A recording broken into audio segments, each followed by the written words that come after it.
cada cosa de su discurso era para contentar a esas fuerzas que se han aliado en la nueva mesa directiva, ¿no? Entonces, estamos conectados con José Luis Ramos, analista político de Arequipa, y con Zlatko Posavac, analista político de Piura. Le doy la bienvenida a ambos, estamos conectados vía Zoom. Muy buenos días. muy buenos días. Muy buenos días, amigos de Exitosa. Muy buenos días, señor Lucar. Quisiera que comencemos con José Luis Ramos. ¿Cuál es, José Luis, tu juicio sobre la situación que estamos viviendo? Es decir, ¿qué escenarios posibles tenemos delante? Porque el gobierno tiene, incluso partiendo desde el tema económico, o sea, acaba de decir Carlos Anderson que el ministro de Economía vive en el mundo paralelo de la Barbie, o sea, lo cual revela que ha visto la película. A mí me la ha contado mi hija, pero la ha visto. Parece que en Barbie hay un mundo paralelo, al no reconocer la inflación, pero digamos, ¿cuál es la recesión en la que estamos? Pero ¿cuál es tu juicio? O sea, ¿cuáles son los escenarios posibles que tenemos delante, José Luis? Bueno, yo creo de que el mensaje de la Nación nos coloca frente a un escenario de largo aliento de un proyecto autoritario, ¿no? No creo de que la mención del 2024, ese sea el horizonte que se esté pensando alcanzar, sino muchas más décadas. Por eso, en medio de un mensaje tan largo y de generalidades, ha pasado inadvertido el consejo que le han dado sus asesores constitucionalistas para cambiar la Constitución para el modelo de representación política en el Congreso sea diferente al que actualmente se tiene, ¿no? Y eso vinculado al hecho de calificar como la seguridad ciudadana el principal problema que afecta al país. No es la crisis de legitimidad que tiene el Ejecutivo, el Legislativo, no es la precariedad de nuestra democracia, el problema que hay que atender, sino es el tema de la seguridad ciudadana, que anuncia un nuevo... una nueva sección dentro de la policía, se anuncia la construcción de 2 nuevas cárceles y entonces el discurso empieza a parecerse mucho al del actual presidente de El Salvador. Creo que eso es ante lo que estamos. Y las cuestiones económicas, efectivamente hay una incoherencia respecto a lo que se anuncia en el Congreso, un conjunto de obras muy grandes y bastante numeroso, pero al mismo tiempo sin indicar de dónde saldrían los recursos, ¿no? Y como se ha señalado por los expertos, más bien la situación económica en el futuro inmediato aparece bastante crítica, ¿no? Y si la situación va a ser una caída en la recaudación, una caída en la inversión privada, no sabemos cómo va a sustentar las obras que se han prometido, ¿no? Como las que, por ejemplo, se ha hecho para Arequipa, ¿no? El Hospital Goyeneche, AGES 2 y la petroquímica, ¿no? ¿De dónde va a salir ese dinero para esas obras en el supuesto que realmente se hagan? Porque hay una serie de inconvenientes que todavía no se han resuelto y que la presidenta ha dicho, pues apenas se resuelvan, contarán con todo el apoyo del gobierno. No se sabe exactamente cuál es ese apoyo, así que creo que ha sido un mensaje que nos coloca en un futuro sin definiciones exactas, pero con un proyecto claro, autoritario, de largo aliento, que está ratificado perfectamente en la alianza que hoy día tenemos en la mesa directiva del Congreso. Zlatko, ¿qué es lo que piensa usted? ¿Cuál es el juicio suyo? A ver, nosotros en el norte nos hemos quedado con un sabor amargo del mensaje, porque ha sido un mensaje pensado hasta el 2026, no ha sido concreto para lo que se nos viene, ¿no? En el norte estamos muy preocupados porque en 30 días tenemos un fenómeno del Niño encima y lo que se habla, lo que se dice, no se ve reflejado, ¿no? Hablan de muchas cifras, pero no el cómo, ni cómo se ejecutará. Entonces, acá, por decir, tenemos puntualmente, hablan de 1.200 millones para la reconstrucción, para el tema que tiene en reconstrucción, para el tema del manejo del niño. Hay una obra del canal de Chutuque de 102 millones que sigue en el camino de lo que vemos acá en el norte. En el norte vemos 4 hospitales que están abandonados. Y encima este canal de Chutuque ha sido entregado a un consorcio que entre las tres empresas no tienen ni 80 millones de experiencia, pero Reconstrucción con Cambio solo les pide la experiencia de 25 millones para una obra de 102 millones. Es increíble, porque además de ello, parte de las empresas que están consorciadas tienen problemas con obras de 42 millones en el sur del país. El tema es ese puntual. Nosotros hemos vivido el dengue y veíamos a una ministra que venía y decía que tenían medicinas, y en el recorrido a los hospitales veíamos que no había médicos, no habían medicinas. Entonces las cosas no se están dando. En Piura tenemos muchos proyectos que están olvidados. Tenemos el tema del Alto Piura, se anunció desde el gobierno de Alan García. De los 4 componentes no hemos avanzado ni el primero. Tenemos 2 hospitales de alta complejidad desde hace 10 años en camino. Hay uno que se ve que ya se podría dar, que es el de salud, pero igual no se está dando. Tenemos el proyecto de agua y desagüe para 80 asentamientos humanos de Piura, Castilla y 26 de octubre. Mesida tras mesida, y las cosas no se dan. Hemos visto a una presidenta que habla de un divorcio con su antecesor, que es Castillo, pero ella ha sido vicepresidenta, ministra, premier y ahora presidenta. Se ha visto de verdad a una presidenta compungida, que no tenía en su cara un rostro de serenidad, su mea culpa que hace contra las víctimas que han habido por el tema de los levantamientos en el Perú. No ha calado. Y hay más allá de eso. No solamente hablamos de las 80 víctimas que han habido, hablamos también de las más de 300 muertes por el dengue, con una ministra que no dio la talla y luego la colocaron en salud.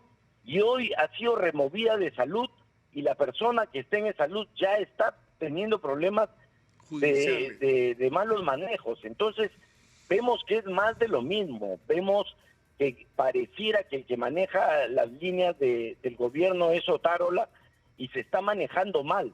No hay personas ni ministros competentes, lo que nos da una inseguridad terrible. El mensaje, de verdad, además de dar cifras, no es creíble, ¿no? La población ya no cree en la presidenta, y esto se ha visto en la encuesta de CPI que hizo, ¿no?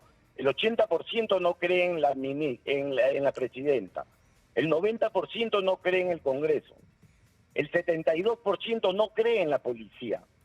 Y cuando le hablan de los partidos políticos, el 65% no cree en los partidos políticos. Entonces, ¿qué está pasando, no? Ahora, el tema, José Luis, te planteo la pregunta a ti, es, ya, digamos, un adelanto de elecciones podría ser la válvula de escape a esta situación política, digamos, de confrontación. Que no hay que equivocarse. Es decir, no es que tiene que haber una correspondencia de miles de gente en la calle. O sea, la gente puede estar muy descontenta, pero tan agobiada por la situación económica y tan desesperanzada con respecto a las opciones futuras, que no sale a protestar, pero no significa que esté contenta. Entonces yo digo, ya, adelanto de elecciones. Pero ahí viene la segunda pregunta, José Luis. Adelanto de elecciones, ¿y qué viene después? Con los partidos así como están. ¿Tú te has planteado ese interrogante? O sea, sobre cuál es la salida, la mejor salida por una situación como esta. En realidad la crisis es mucho más profunda que una que pudiera interpretarse como que tenemos en el Congreso a personas que no debieran estar, o tenemos en el Ejecutivo a personas que no son las más idóneas. Esa no es la crisis, sino que el Congreso en sí mismo como institución está en crisis, el Ejecutivo en sí mismo como institución está en crisis. Y lamentablemente no solo esos dos poderes. El Ministerio Público no tiene la confianza de la ciudadanía, los medios de comunicación no tienen la confianza de la ciudadanía. Hace instantes se referían a un resultado de una encuesta en que la policía no tiene la confianza de la ciudadanía, y eso no se va a resolver con nuevas elecciones. Sin embargo, estas nuevas elecciones dan la posibilidad de que se discuta acerca de temas trascendentes respecto a la bicameralidad, respecto a la Asamblea Constituyente, porque seguramente habrá algún partido que postule y diga, de ser electo, yo promoveré en adelante elecciones, y habrá otro partido que diga, de ser electo, de ninguna manera permitiremos que se cambie la Constitución, porque la actual que tenemos es la mejor. Entonces se desarrolla un debate político que permite discutir cosas que el Congreso no quiere discutir, que la presidencia no quiere discutir.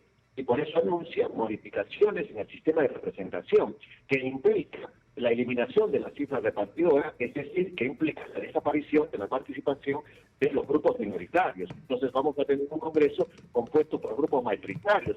¿Qué porcentaje alcanzan los grupos mayoritarios en el país? 16%, 11%. Y entonces los partidos políticos, que son precisamente los que están en este momento en el Congreso, son los que coparían este poder del Estado, y la presidenta ya se ha preguntado si debemos ser un régimen presidencialista o por el contrario el mayor peso debe estar en el Congreso. A estas alturas ya sabemos que el Congreso coloca y saca presidentes, parece que por allí va la apuesta, y entonces ¿quién va a gobernar el país? Una coalición como la que actualmente está en la mesa directiva.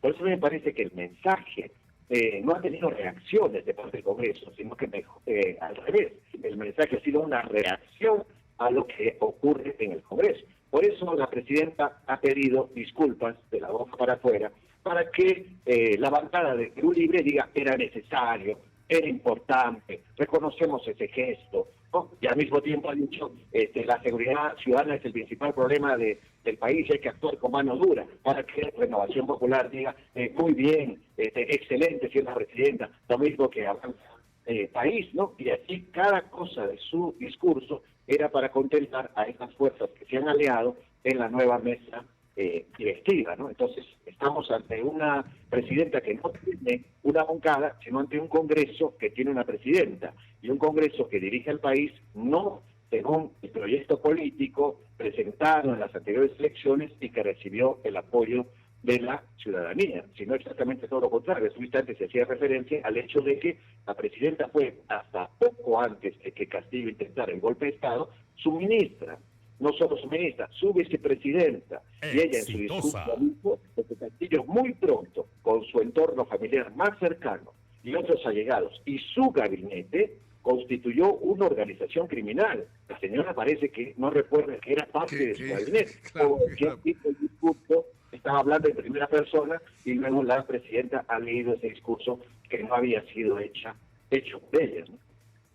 Ahora, yo quisiera terminar esta rueda preguntando, Zlatko, ¿cómo salimos de esto?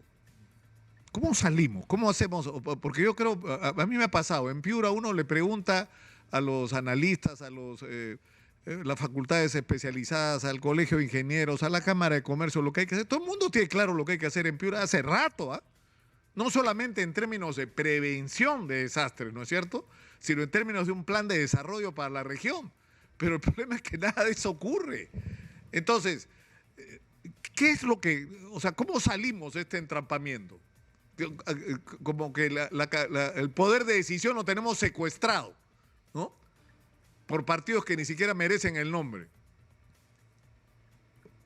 Es difícil, Nicolás, responder esto, ¿no? Porque escuchamos a la ministra de Vivienda que dice que no hay dinero para la prevención, ¿no? Que no hay dinero, pero escuchamos a una presidenta hablar de que va a invertir 300 millones en cárceles y 1.650 millones en las mismas. O sea, estamos hablando, Dios mío, 2.000 millones para los reclusos. Y no hay dinero para Chutuque.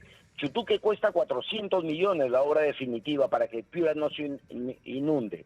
Y solamente van a hacer una prevención de 102. Tenemos las cuencas ciegas que no se están manejando.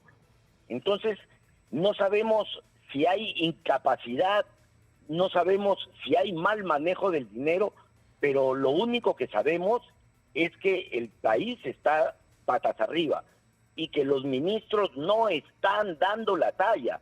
Ese es el gran problema. 79 ministros, 5 premier y seguimos en lo mismo. Ella no ha hecho un mea culpa. ella debe de hacer un mea culpa porque ella también es muy responsable de lo que está pasando, ¿no? ¿O acaso no se acuerda del señor Teber Camacho? Entonces, de verdad los ciudadanos nos sentimos que en realidad hay una incapacidad total de parte del Ejecutivo y ni qué hablar del Legislativo, ¿no? Son una vergüenza. Bueno, pero la pregunta sigue lamentablemente en el aire, ¿no, José Luis? ¿Qué hacemos para salir de esto? Es decir, está claro que necesitamos cambiar muchas cosas en el Perú, ¿no? Pero lo más importante es quiénes son los que toman las decisiones en este país. Y eso significa la construcción de una nueva clase política. Yo soy sinceramente optimista porque estoy viendo que hay movimientos en las regiones, hay movimientos en los colegios profesionales, en las agrupaciones empresariales para buscar opciones que además están distantes de los partidos tal como los conocemos hoy. ¿En qué va a terminar eso? No lo sé, pero creo que está pasando en todos lados, incluyendo Arequipa, ¿no? Por supuesto, y solo la pregunta, ¿qué hacemos? Ya significa un enorme avance, porque preguntarse es un acto democrático y buscar respuestas es un ejercicio ciudadano. Lo que los poderes actualmente en el país vigentes lo que quieren es que no nos preguntemos y que lo que aceptemos es lo que tiene que venir necesariamente, naturalmente. Exitosa. Entonces, el solo hecho de preguntarnos ya implica... Ya es un paso adelante y yo creo que es una... Mencionaste una palabra clave, decidir, ¿no? Que entonces ya estamos cuestionando la democracia que tenemos, porque el Ejecutivo y el Legislativo nos dicen que nuestra democracia consiste en elegir. No, eso no es democracia. Democracia es decidir. Entonces, sí, lamentablemente, José Luis Zlatko, tenemos que terminar por hoy. Quedamos comprometidos como siempre. Estamos incorporando hoy día a Zlatko a este grupo de analistas del interior del país que yo creo que sinceramente nos dan una perspectiva real de lo que está ocurriendo en el Perú. Pero creo que una de las cosas que necesitamos en primer lugar es un baño de realidad, ¿no?